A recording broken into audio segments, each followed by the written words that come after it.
Okay, so I am back. I've heard that there's a new omnibus motion filed by Thomas Dickey, and I guess it's just an amended version of the original omnibus motion. So just as a reminder, these omnibus motions are very standard practice in a defense attorney's kind of war chest. When you evaluate the case and the evidence, essentially after you finish kind of going through the discovery in the case, you figure out all the areas as best as you can of attack.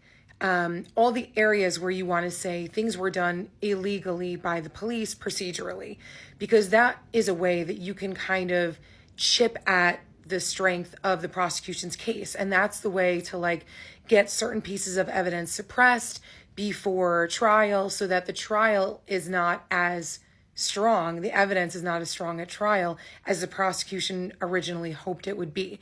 So after a defense attorney looks at the evidence, they usually file a motion to suppress certain things. So Thomas Dickey did file one of those motions, and now today he submitted an amended version, which means I guess he came into possession of additional information or evidence that he wants suppressed. Originally, he made the argument that the stuff that was in Luigi's backpack, whether that be the manifesto, the gun, whatever else, should be suppressed because of an illegal search. I covered that a little bit already in a video, so I'm not going to do it again. But basically what he's going to say still is, if you search that bag illegally and that was the reason why you had enough evidence to arrest him, then the arrest should be thrown out, and everything that happened after the arrest that was collected from him, whether that be a statement that he made or identifications that other people made, should also be suppressed as what we like to call the fruit of the poisonous tree. That doctrine basically just means if everything that you got on this guy started out by doing something illegal, like if I cheated from the get-go and now everything else that I got was legal after that, no, it doesn't matter. If the first step I took was illegal, then everything else needs to be suppressed that stemmed from that. Hence the term fruit of the poisonous tree. The tree is poisonous, therefore the fruit that bore from it is also poisonous. He serves this amended omnibus motion with this additional information about DNA that was apparently found on a cup or a soda can that Luigi drank from at the police precinct. So let's talk about that. One of my favorite topics to talk about is DNA. So basically, Dickey is saying if you got that DNA illegally, then that DNA result should be thrown out. And again, anything else that occurred after that, if it was reliant on that DNA, should also be thrown out. A couple of things. I want to manage your expectations here. Like I said, defense attorneys file these kinds of motions routinely. Just because it's filed doesn't mean something bad necessarily happened, doesn't mean he's going to win. We file these motions on most cases. The other thing is, it is actually perfectly legal. I mean, I can't say 100%, but for the most part, it is legal for police to take your DNA off of a cup that you drank from at a precinct. Basically, they're allowed to trick you. They're allowed to not let you know in advance, hey, here's your drink. But by the way, if you drink from that, I'm going to take your DNA. They do not need to tell you. The DNA is considered abandoned if you walk out of there without the cup. But of course you're going to walk out of there without the cup. Now I'm kind of going to manage your expectations again in maybe a different direction by telling you that for the most part, none of this is going to matter. This particular thing of the DNA on the cup. And here is why. Presumably, the reason they need his DNA is to be able to compare his DNA, his known DNA, the DNA that they know and can prove definitely came from his mouth, and compare it to whatever they found in their investigation, whether they found DNA on the pew or on the backpack or whatever else that they're trying to connect him to.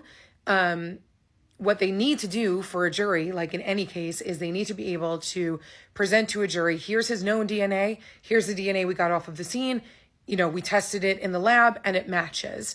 And they call an expert to the stand to testify for hours usually about that. So here's the thing. they're going to try to use the DNA off that cup to say, we know it was his DNA, we saw him drinking from it, and compare it to the contraband, let's say, that they recovered. But here's the thing.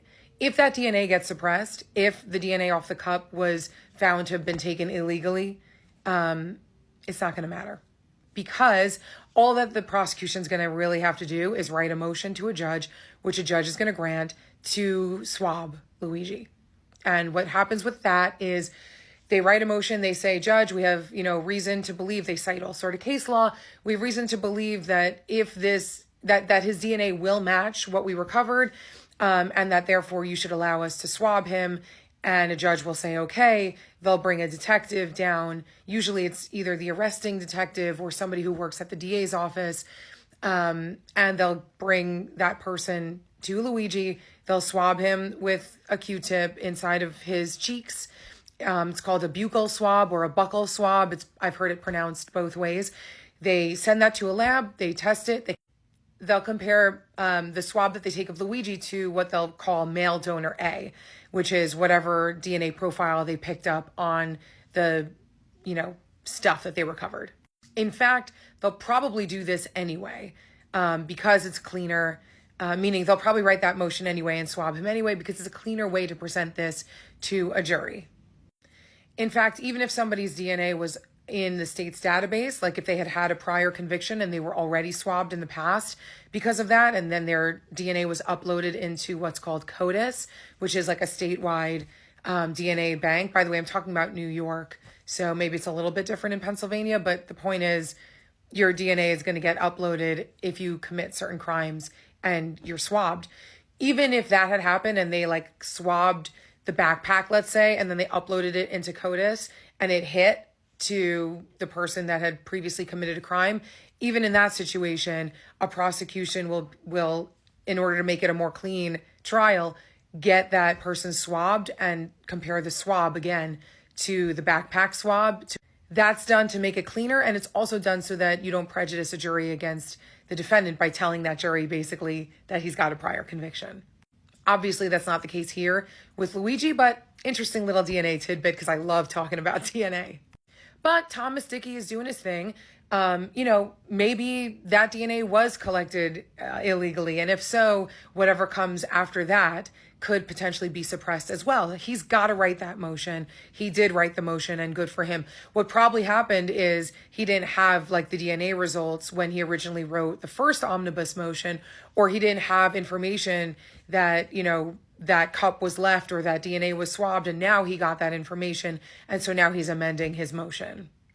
If you have any questions about this, by the way, obviously you can tell I like talking about this a lot. I am sorry that I was away for a bit. I had a lot of work to do for my clients, and they come first, so I had to focus my attention on them. But I also want to say thank you to all of you guys because you're so respectful of my time. I think it's really sweet, and I think it's really nice that some of you actually collect this information for me and provide it for me so that it's easier for me to kind of read it and analyze it and give you these videos rather than just being on a wild goose chase. I think that's really, really sweet. So thank you so much.